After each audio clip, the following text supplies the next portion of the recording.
Hello everyone, welcome back to my new mini blog.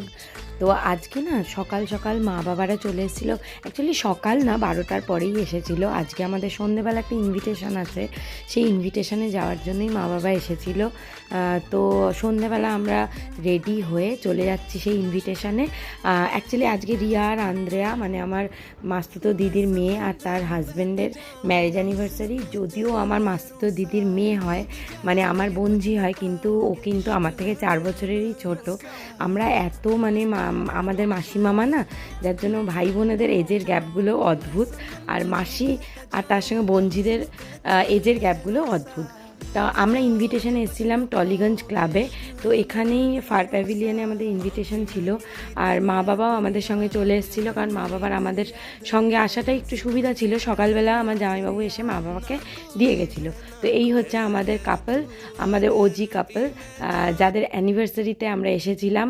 আর আন্দ্রেয়ার সঙ্গে তো সেই বিয়ের পর মনে হয় এই দেখা হলো। আর এখানে তো সবার আড্ডা জমে উঠেছে, প্রচণ্ড আড্ডা দিচ্ছিলাম আমরা, ভীষণ আনন্দ করেছি, মজা করেছি। আর এই দিকে বাচ্চাগুলো মজাই আলাদা। ঝিনুক তো ঝিনুকের দিদিকে পেয়ে মানে ও পাগলের মতন খেলা করেছে, দিদিকে নিয়ে নিয়ে ঘুরে বেড়াচ্ছে, আর দিদিও কিন্তু ওর পিছনে সমান তালে সময় দিয়ে যাচ্ছে। মানে এত দুষ্টুমি করেছে দুজনে, কি বলবো।